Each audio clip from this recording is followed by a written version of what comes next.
कृष्ण सुदामा की मित्रता। कृष्ण सुदामा की मित्रता बहुत प्रचलित है। सुदामा गरीब ब्राह्मण थे। अपने बच्चों का पेट भर सके उतना ही सुदामा के पास पैसे नहीं थे।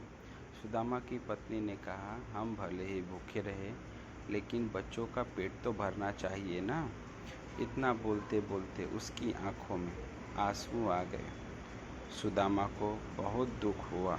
उन्होंने कहा, क्या कर सकते हैं, किसी के पास मांगने थोड़ी ही जा सकते हैं। पत्नी ने कहा, सुदामा से कहा, आप कई बार कृष्ण की बात करते हो, आपकी उनके साथ बहुत मित्रता है। ऐसा कहते हो, वे तो द्वारका के राजा हैं, वहाँ क्यों नहीं जाते? जाइए ना, वहाँ कुछ भी मांगना नहीं पड़ेगा। सुदामा को पत्नी की बात सही लगी। सुदामा ने द्वारका जाने का तय किया। पत्नी से कहा, ठीक है, मैं कृष्ण के पास जाऊंगा, लेकिन उनके लिए क्या लेकर जाऊं?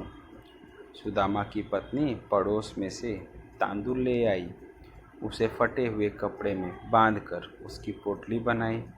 सुदामा उस पोटली को लेकर द्वारका जाने के लिए निकल पड़े।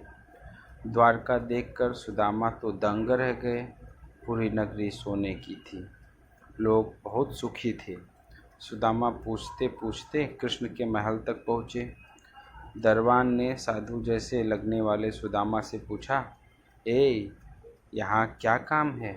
सुदामा ने जवाब दिया, मुझे कृष्ण से मिलना है, वह मेरा मित्र है।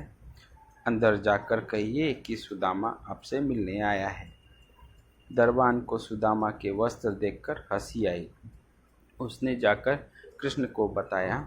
सुदामा नाम का सुनते ही कृष्ण खड़े हो गए और सुदामा से मिलने दौड़े। सभी आश्चर्य से देख रहे थे, कहाँ राजा और कहाँ ये साधु। कृष्ण सुदामा को महल में ले गए।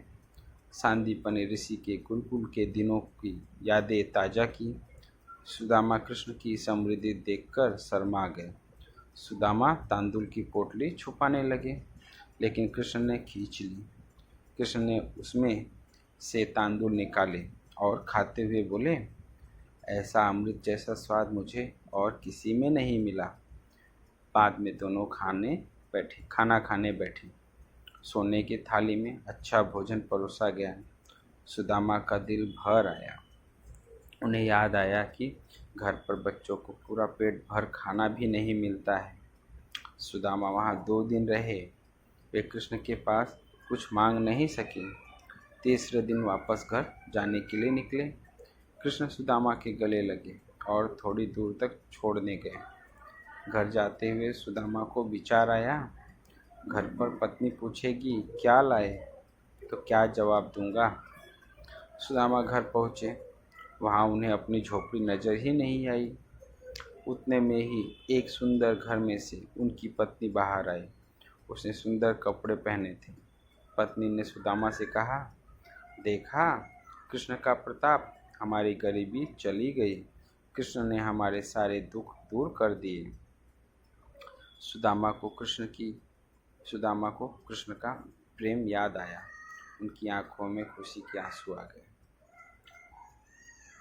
देखा दोस्तों, कृष्ण और सुदामा का प्रेम यानी सच्चा मित्र प्रेम। तो दोस्तों, सच्चे प्रेम में ऊंच या नीच नहीं देखी जाती और न ही अमीरी गरीबी देखी जाती है। इसलिए आज इतने युगों के बाद भी दुनिया कृष्ण और सुदामा की दोस्ती को सच्चे मित्र प्रेम के प्रतीक के रूप में याद करती है।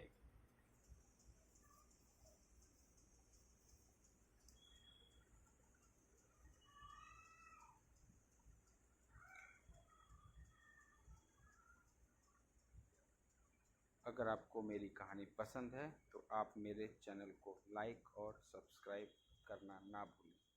Please subscribe.